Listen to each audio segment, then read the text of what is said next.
jättedålig sköld som var roligt när jag var 15. Det håller inte nu idag. Det är inte intresserad av carnivalståget. Vi har helt enkelt tekniskt kraftiga bidrag helt enkelt. Man ska bli säkerställa att man inte sprider kunskap till öst helt enkelt. Ut med Österrike, bidrag nummer 11. Bidrag nummer 12. Pito, vi ger den stor.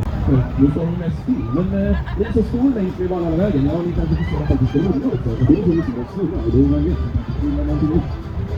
Ja, jag lägger ut även kända för sina eminenta grillmaskor som serverar.